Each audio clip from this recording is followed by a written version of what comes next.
Hello everybody, Ken Hertz here. This is The Joy of Mixing, and today we are going to be taking a look at compression. We're going to talk about the different types of compressors that are out there. We'll look at the knobs and all the switches that these compressors have, what they do, and I think I'm going to break this video, this little compression series here into two parts. Just this first part will be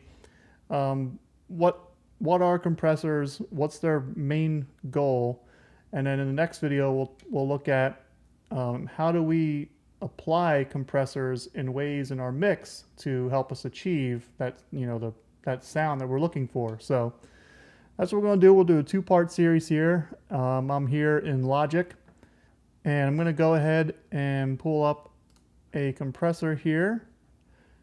And with Logic, you're actually given sort of a list of compressors, and we will go ahead and take a look at what we have going on here with our compressors. So let's start off this Platinum Digital. This is kind of Logic's very own type of compressor.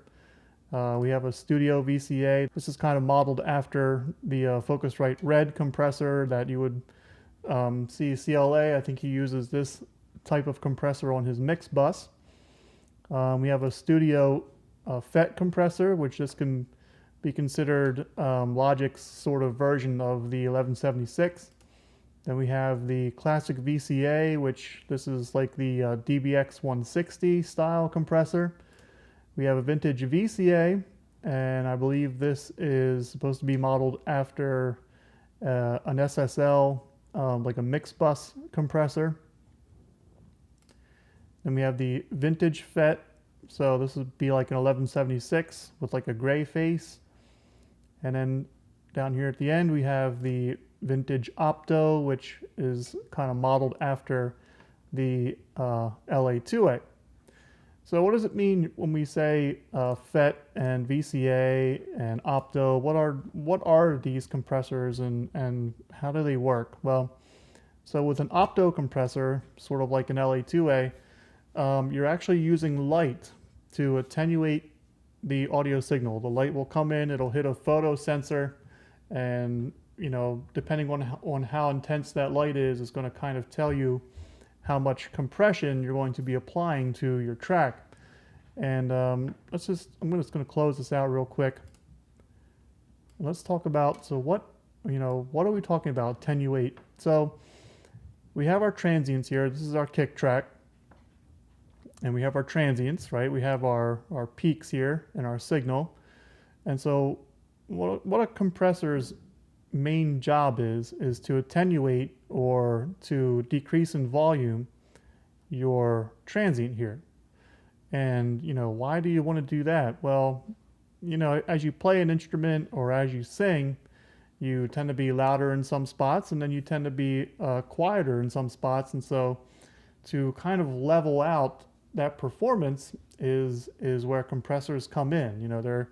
Their goal is to make those quieter parts, those peaks, make them softer or less in volume, and then the quieter parts they are meant to raise them somewhat in volume. So that is the main goal of a compressor. Let me go ahead and just bring this back.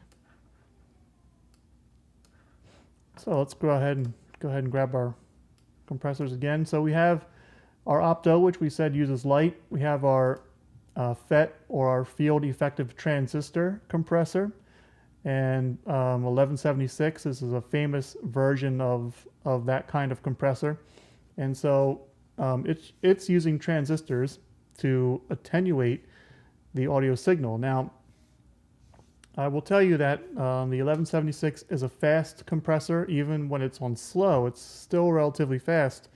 And people tend to like that compressor to grab quick transients or to grab transient heavy material, such as a kick drum track.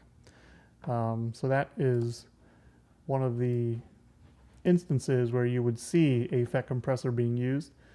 We have a VCA. Like I said, this would be like a SSL mix bus kind of compressor. And so the VCA you can kind of think of a VCA compressor as like a jack of all trades sort of compressor. They can be fast, they can be slow, and people tend to like them on the mix bus because they have that versatility there that you won't necessarily see in a Fett, that you won't necessarily see in an Opto. When I think of an Opto compressor, I tend to think of a very slow, sort of warm, fuzzy hug kind of compressor is how I would explain what an Opto compressor is. It just tends to kind of give you glue and an overall sort of warmth to your signal. So very good on vocals, very good on bass. Anything that's not super transient heavy, and the reason why I say anything that isn't transient heavy is because the Opto is a slower compressor, it's not going to necessarily have that time to compress your signal, come back, and be ready for that next transient before it comes. So that's why Optos are a lot of times used on bass and on vocals, just something that's not super transient heavy. Then we also have a compressor that is not on this list here, and that would be the variable tube compressor, or what you might know more as the Vari-Mu compressor. And I'm just going to go ahead and see if I have, let's see here. So this would be JJP's version of the Fairchild compressor. So this is a compressor that, instead of using light or a transistor, this type of compressor uses tubes.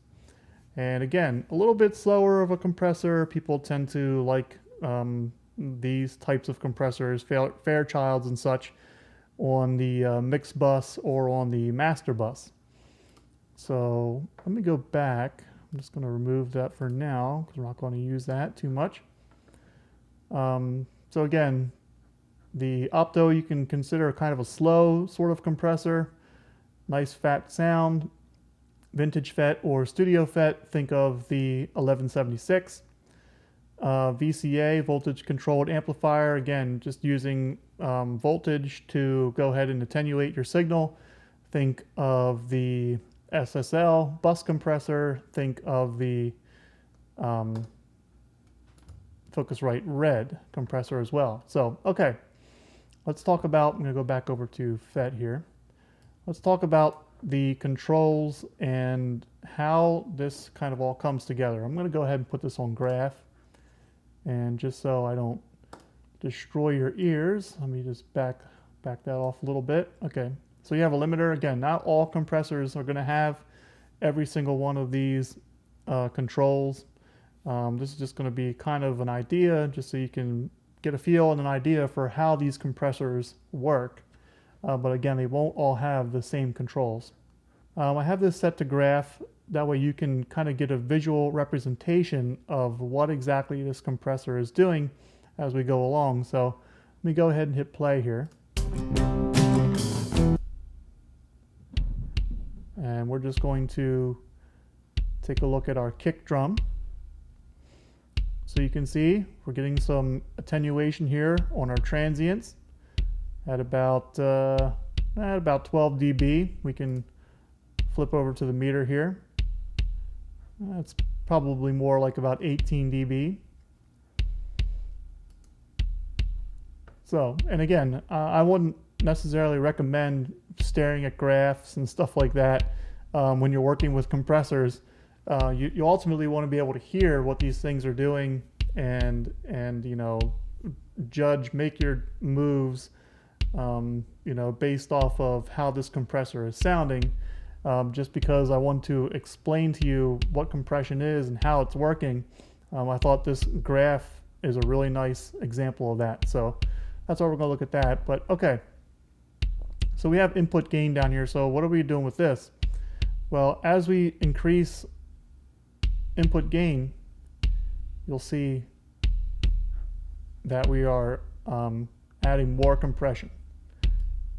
And with the 1176, not only are we going to add more compression to our signal, but we're also going to kind of distort or color the signal some which is another reason why people really like the 1176. So you can see as you're increasing input gain, you are increasing compression. And then if we just kind of back off a little bit. Okay, so now over here we have our threshold knob. So what's our threshold knob do? Well, if we go to 0 on the threshold, you'll see that we are hardly compressing our signal at all. We are actually compressing a little bit. As you can see, I'd say maybe 3-4 dB. So it's not, we're not, we are doing some compression. Now if we were to take our ratio and turn it all the way down, now we're doing hardly really any compression. So let me go ahead and put that back on too. Okay, so now let's say we have our threshold here. Our threshold kind of is working the same way as the input gain, where as we bring the threshold up, we will start to attenuate the signal more. And you can see that on the graph here. As I bring it up, you can see how we're really starting to attenuate the signal. And you would also be able to verify that by going to the meter here. And if we wanted to crush the signal, we could do that as well. Okay, I'm just going to leave that where it's at for now. So that is our threshold. Now our ratio. So there's a bunch of different ways you can go about getting the desired compression you want, especially when we're talking about these logic compressors, because there's so many choices you have available here. But okay, so 2-to-1 you can kind of think of as very light compression. The 1176, you would go to 4-to-1. Again, you can kind of think of that as light, sort of medium kind of compression. 8-to-1 would be kind of medium heavy compression. And then if you went to 20-to-1, this would be considered limiting, and then this actually goes to 30-to-1, which is definitely going to limit your signal. So that's kind of a way to look at ratio, would be, how much do you want to compress, or do you want to do light compression at 2-to-1, or do you want it to do like maybe moderate compression, heavy compression at 12-to-1? That's really your ratio. Like if we were going to do a vocal, and we'll take a look at that, we'll go ahead and put this on the vocal and see that. I mean, for me, I usually go with a sort of a 4-to-1 ratio when I'm doing the vocal. But okay, so we have our ratio. Now let's just go ahead, let's go nuts. Let's put it on 30-to-1. This would be considered limiting. Now when we go ahead, bring up our threshold, right, you can see that we are hitting our compressor pretty hard with this ratio at 30-to-1, and our threshold all the way over here at negative 40.5 dB. We are getting a lot of compression out of this compressor. So if we bring this back, say we go to 4-to-1, and we'll just go ahead and bring this down. Let's just go to 15. Right, so we're getting about 10, 12, maybe 15 dB of compression there. So there's a lot of different ways you can go about achieving the desired compression you want. So then we have makeup gain here. This would be, so we're attenuating our signal, right? We are turning down the volume more or less in our signal. So what if we want to bring that volume back in? Well, you're going to have to put some makeup gain in there, and I'll just go to 5 dB. So now you're attenuating the signal, and now you're going to actually add makeup gain back to that signal to make up for what you lost. And then some compressors have an auto gain feature, which would be, this is at negative 12 dB. We could set it at 0. We can set it to off. And I'll just go ahead and leave it at negative 12. Okay. So that is our makeup gain. Again, we're attenuating our signal. We're bringing it down in volume. We want to put that volume back in. We will go ahead and use makeup gain. Now the attack time. I'm going to go ahead, so the attack time is going to be how fast is the compressor going to start to compress our transient. So if we turn this down to 0, right, we're getting really fast compression. The compressor is hitting our signal almost immediately as it comes up on the transient. So now what if we were to go to 200 milliseconds? Now you see how you can hear that thump of the kick, right? Because now the compressor is coming in and compressing the signal after it's allowed some of that transient to come through. It's very hard to see here, right? So you can kind of see it starts to compress.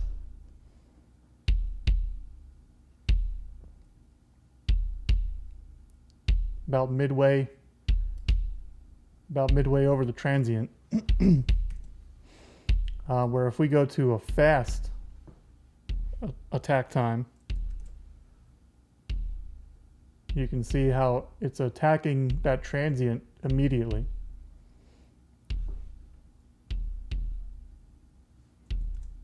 Okay, so that is your attack time. How soon do you want this compressor to affect your signal? You know, a lot of times with a kick drum, you won't want it to attack your signal right away because you want that initial transient to hit. You know, if you're doing EDM, you definitely don't want a fast attack. You know, if you want that sort of bass pumping sound, you don't want your compressor to go ahead and hit that signal immediately. You want to let a little bit of that transient through. Okay, now we have release over here. So if attack is when our compressor is going to start to compress our signal, release is when is it going to let go. And you can see we have it at 5 milliseconds. And to be honest with you, if we go to 5,000, okay, you can see how slowly it's releasing.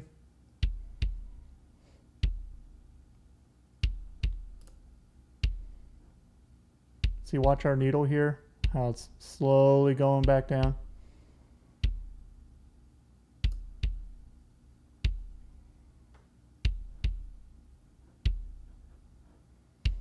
I'll just go ahead and pull that back down.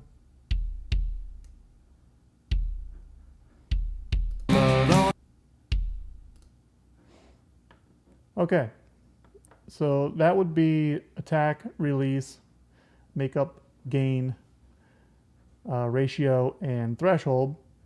And then this is pretty much a logic thing, but over here you'll have your limiter, which again I've already set to -4 dB, so we can kill this. I'll go ahead and hit play. We can crush this signal as much as we want. Let's go ahead and give it. Okay, but we're never going to go any higher than -4 dB. So again, not all compressors have this limiter option, but, well, I shouldn't say that. It's not, basically, you can't just kind of come in here and set it. They have options like that, but you can't just come in here and make it whatever you'd like. Okay, so distortion, again, not all compressors will have distortion, but you can have soft distortion, you can have hard, or you can have clip. That to me would be sort of a knee function, which we'll go over here in a second. And of course you have your mix here. So kind of like with other compressors that have a mix dial, you can really hit this compressor hard. I'll just go ahead and hit it hard again. Okay, and then you can say, oh, well, I don't want it to hit that hard. Okay, so you can just mix it, you know, kind of blend in that compression as you'd like. And this is kind of and we'll get into it a little bit later on, but this is kind of what parallel compression would be doing with this same sort of kind of concept here, except it's on a mix knob. So, okay. And then you have output gain, so how loud do you want this compressor to be? You can adjust with your output gain here. Okay, let's go ahead and take a look. I'm going to go to bass and play.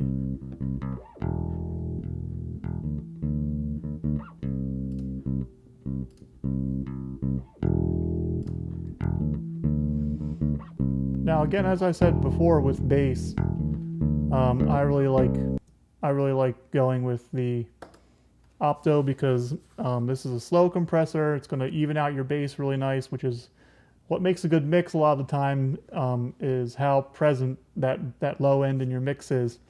And one of the ways to really help your bass be present throughout the mix is to give it some nice kind of slow compression here. So that's the job of the Opto compressor, or more famously the LA2A compressor. So let's take a look. Again, I'll go back to graph. I just want to show you how you would go about doing this. Let's I'm going to hit play.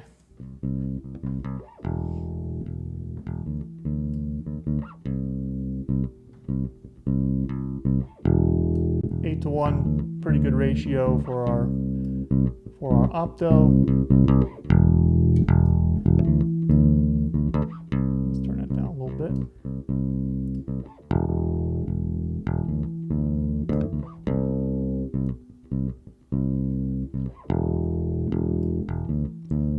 So again, not a very fast attack. We want to let that transient come through in our bass. And if we wanted to hold on to that transient longer, we would set a very slow kind of release time. And if you look, so on the Opto here, you have the knee function, which again is kind of like a distortion thing. I probably wouldn't want a very hard knee on a bass guitar, just because it's not, it's not like a kick drum, it's not like a snare. It doesn't really need a hard knee. If you want to throw in a little bit of distortion, you could do that.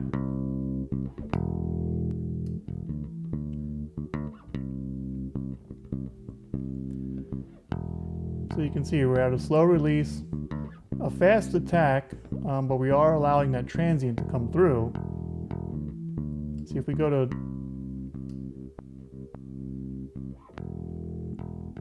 see, now we kind of lost our transient. So we want to bring it back in.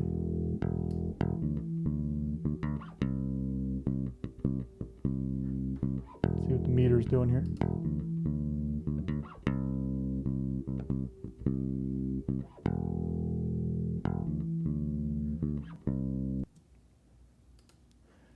And then what we'll do, that was a visual representation, but let's go ahead and take a look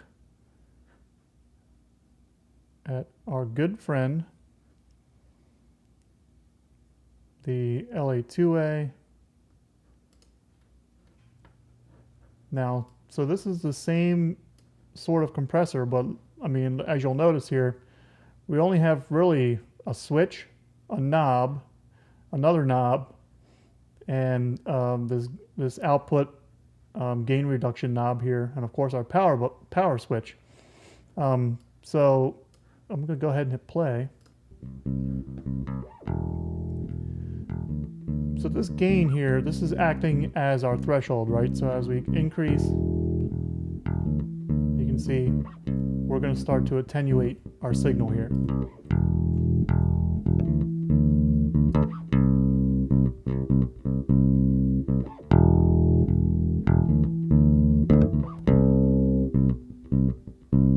And then if we come over here to peak reduction,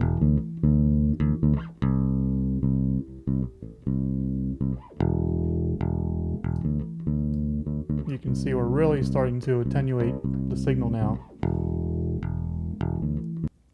And okay, so yeah, this I wanted to talk about this real quick, and just to kind of touch on this switch here. It's on compress, so I guess the LA2A kind of has a 4-to-1 ratio, kind of, sort of, because it all really depends, the intensity kind of all really depends on the light source and how hard or how bright it's being. So it does, compress is kind of, you can think of kind of as a 4-to-1 ratio, and then limit would be like I guess a 20-to-1 ratio or something thereof. I like compress a lot of the times. There's not, for me personally, I can't tell a huge difference whether it's on compress or it's on limit. To me, it's kind of all the same.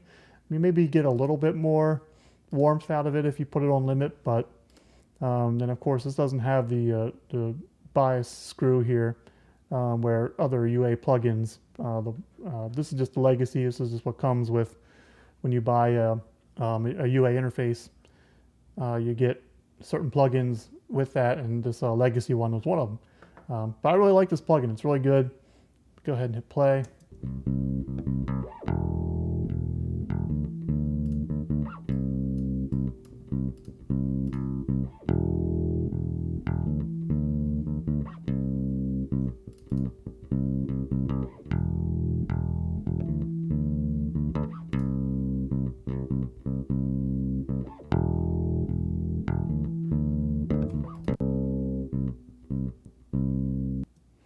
Yeah, so that is a look at the LA2A, its controls. Again, you don't have much. You just have a gain function here. Kind of can think of it as a threshold. You have peak reduction, how much do you want this compressor to attenuate your signal. And then you have your compress and limit, kind of like your ratio knob. And that is a look at the LA2A on bass. And then I think that will pretty much wrap it up for this part 1 of this compression series. Again, just kind of letting you take a look at compressors and what the knobs do and how do they work.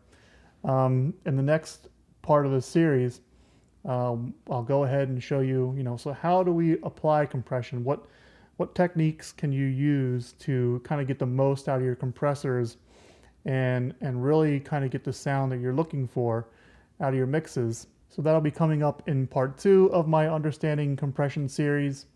And folks, once again, thank you so much for watching.